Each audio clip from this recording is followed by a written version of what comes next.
So अब चाहिँ हामी जनकपुरको लागि निस्केका छौँ। एज यू क्यान सी यहाँ हामी बसेको थियौँ।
लिट्टी चोखा खान आएको छौँ। एज यू क्यान सी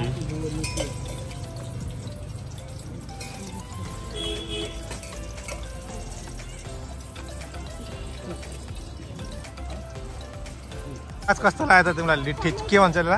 यो मैले पहिला पनि खाएँ, अरू ठाउँमा खाएछ, मजा आ गयो।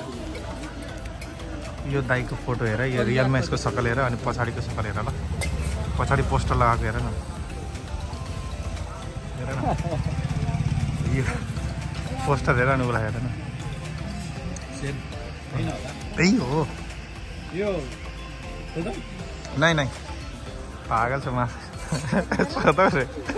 पिट्छन् मे साला यहाँ मान्छेहरूलाई।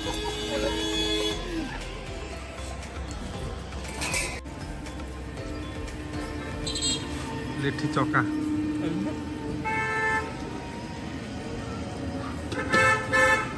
मोमो पनि हो।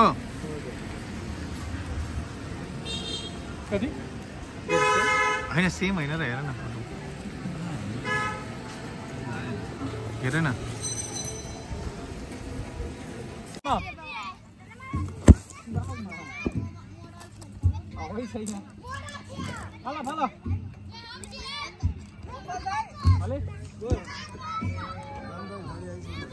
सामान राख्नु पर्यो नि।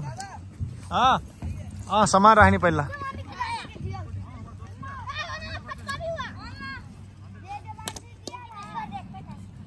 पुच्चेहरू घरबाट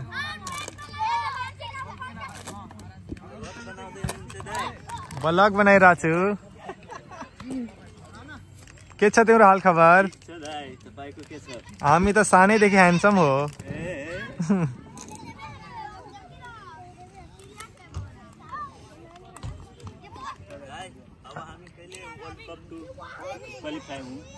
अब छिटै वर्ल्ड कप क्वालिफायर हुन्छ अनि क्वालिफाई गरेर वर्ल्ड कप खेल्ने। कुशल दाइ खाली छक्का चौका हान्छ नि। यही हो कुशल हाम्रो, छक्का चौका। सानो आउँदैन होला। हजुर अब कहिले जाने हो? मतलब होटलमा जाने। अब होटलमा जानै पर्यो। होटलको नाम भन्न मिल्दैन नि। यहाँलाई चिन्नुहुन्छ? यहाँलाई यहाँ चन्द्रजाईलाई चिन्नुहुन्छ? नेपालको फास्टेस्ट बोलर हो नि पहिलाको। यो हरामीजीलाई चिन्नुहुन्छ?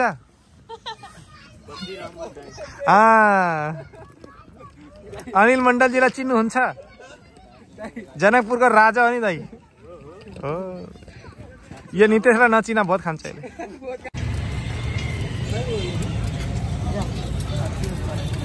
फ्राई गरेको तातो होला त यार, फ्राई गरेको। यसो गरेर फ्राई पनि खाऊँ न त। सबै गर्मै हो हजुर गर्मै छ। फ्राई गरेको दिनु न। हजुर हजुर भइहाल्छ। ल ल फ्राई गर्दैन, फ्राई गरेको खाउँ।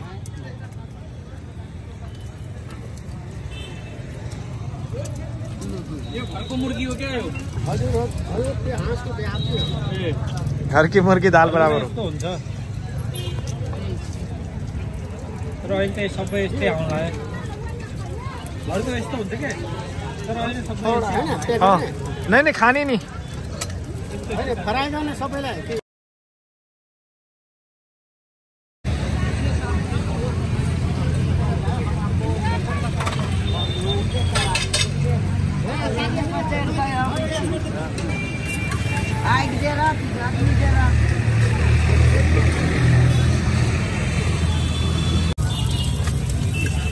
गरिब मान्छे हो, अन्डा बेचेर कमाएर खाने।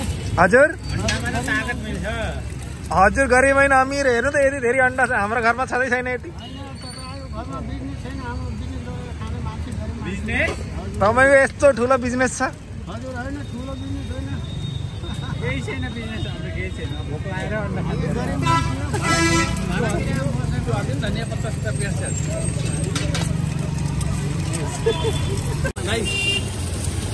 खाउन स्टार्ट गर तिमी।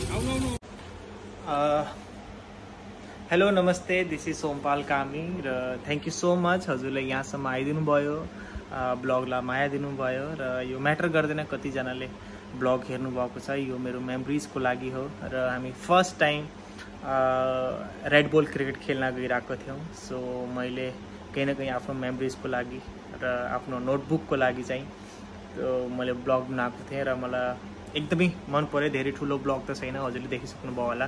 र हामी जनकपुरमा गएको थियौँ। जनकपुरमा गएपछि चाहिँ उहाँ आई नो कि उहाँ कति धेरै माया गर्नुहुन्छ क्रिकेट प्लेयरहरूलाई र एकदमै धेरै माया पनि पाएँ मैले स्पेसली।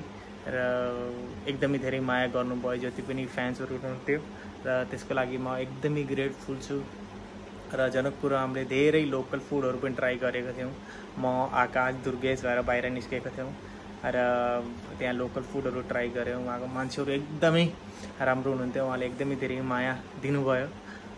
र जनकपुर गएपछि त अभियसली जानकी मन्दिर जानै पर्यो र म जानकी मन्दिर पनि गइयो, उहाँ प्रे गरियो र उहाँको ब्लेसिङले गर्दा चाहिँ के होस् एकदमै राम्रो भइरहेको छ। र आई होप सबैजनाको राम्रो पनि भइरहेको छ। र जति पनि क्रिकेट फ्यान हुनुहुन्छ या फेरि जति पनि स्पोर्ट्सलाई माया गर्नुहुन्छ, स्पोर्ट्सलाई स्पेसली, र उहाँलाई एकदमै धन्यवाद छ। र आई होप हजुरले सबैजनाले हाम्रो लागि चाहिँ प्रे गरिदिनुहुन्छ। र त्यही हो, यो ब्लग धेरै ठुलो त छैन र आई होप हजुरलाई एकदमै मन परेको होला। र थ्याङ्क यू सो मच हजुरले ब्लगको अन्तिमसम्म आइदिनु भयो। र यस्तो सानो ब्लग चाहिँ आइरहेको हुन्छ र यो सबै चाहिँ मेरो क्रिकेट जर्नी एउटा बनाइरहेको छु र आई होप हजुर सबैजनालाई मनपर्छ। हेलो नमस्ते, दिस इज सोमपाल कामी र थ्याङ्क यू सो मच हजुरले यहाँसम्म आइदिनु भयो, ब्लगलाई माया दिनुभयो। र यो म्याटर गर्दैन कतिजनाले ब्लग हेर्नुभएको छ। यो मेरो मेमोरिजको लागि हो र हामी फर्स्ट टाइम रेड बल क्रिकेट खेल्न गइरहेको थियौँ। सो मैले कहीँ न कहीँ आफ्नो मेमोरिजको लागि र आफ्नो नोटबुकको लागि चाहिँ मैले ब्लग बनाएको थिएँ र मलाई एकदमै मन पर्यो। धेरै ठुलो ब्लग त छैन, हजुरले देखिसक्नुभयो होला। र हामी जनकपुरमा गएको थियौँ। जनकपुरमा गएपछि चाहिँ उहाँ आई नो कि उहाँ कति धेरै माया गर्नुहुन्छ क्रिकेट प्लेयरहरूलाई र एकदमै धेरै माया पनि पाएँ मैले स्पेसली। र एकदमै धेरै माया गर्नुभयो जति पनि फ्यान्सहरू हुनुहुन्थ्यो र त्यसको लागि म एकदमै ग्रेटफुल छु। र जनकपुर हामीले धेरै लोकल फुडहरू पनि ट्राई गरेको थियौँ। म आकाश दुर्गेश भएर बाहिर निस्केको थियौँ र त्यहाँ लोकल फुडहरू ट्राई गऱ्यौँ। उहाँको मान्छेहरू एकदमै राम्रो हुनुहुन्थ्यो, उहाँले एकदमै धेरै माया दिनुभयो। र जनकपुर गएपछि त अभियसली जानकी मन्दिर जानै पर्यो र म जानकी मन्दिर पनि गइयो, वहाँ प्रे गरियो र उहाँको ब्लेसिङले गर्दा चाहिँ के होस् एकदमै राम्रो भइरहेको छ र आई होप सबैजनाको राम्रो पनि भइराखोस् र जति पनि क्रिकेट फ्यान हुनुहुन्छ या फेरि जति पनि स्पोर्ट्सलाई माया गर्नुहुन्छ, स्पोर्ट्सलाई स्पेसली, र उहाँलाई एकदमै धन्यवाद छ र आई होप हजुरले सबैजनाले हाम्रो लागि चाहिँ प्रे गरिदिनुहुन्छ र त्यही हो। यो ब्लग धेरै ठुलो त छैन र आई होप हजुरलाई एकदमै मन परेको होला र थ्याङ्क यू सो मच हजुरले ब्लगको अन्तिमसम्म आइदिनु भयो र यस्तो सानो ब्लग चाहिँ आइरहेको हुन्छ र यो सबै चाहिँ मेरो क्रिकेट जर्नी एउटा बनाइरहेको छु र आई होप हजुर सबैजनालाई मनपर्छ। एकदमै इम्पोर्टेन्ट मेसेज मैले दिन बिर्सेको थिएँ र सबैजनालाई थाहा होला हाम्रो वुमेन फुटबलको क्याप्टन अन्जिला बहिनीको मुभी आएको छ र आई होप हजुर सबैले एकदमै धेरै माया दिनुहुन्छ यो मुभीलाई, किनकि उहाँले जति पनि स्ट्रगल गर्नुभएको छ लाइफमा र आज जहाँ हुनुहुन्छ उहाँ कहीँ न कहीँ उहाँको हार्डवर्कले गर्दा हो र हजुरले मलाई लाग्छ हामी सबैलाई मोटिभेसन पनि दिन्छ यो मुभीले र नेपालभरि हलहरूमा लागेको छ यो मुभी। सो गएर प्लिज हेरिदिनु होला र बहिनीलाई माया दिनु होला र आई होप हजुरले बहिनीको लागि अझै राम्रो प्रे गर्नुहुन्छ र बहिनीले हामीलाई फ्युचरमा चाहिँ अझै यस्तै राम्रो म्याचेसहरू जिताउँछ र नेपाललाई यस्तै रिप्रेजेन्ट गरिरहन्छ र अन्जिला बहिनी बी प्राउड अफ यु। र अहिले बाहिर हुनुहुन्छ हजुर हैन, युरोपमा एकदमै राम्रो गर्नु र धेरै एक्सपिरियन्स लिएर आउनु र नेपालको जति पनि वुमेन्स फुटबलको प्लेयरहरू हुनुहुन्छ उहाँलाई मोटिभेसन दिनु। मलाई लाग्छ हजुरलाई साम्बाला र प्रीतिलाई हेरेर कहीँ न र हजुरले चाहिँ यस्तै मोटिभेसन दिँदै गर्नु हामीलाई सबैलाई र आई होप हजुरको यो मुभीले एकदमै बवाल पैसा कमाउँछ र एकदमै सक्सेस चाहिँ यो मुभीले पाउँछ। अल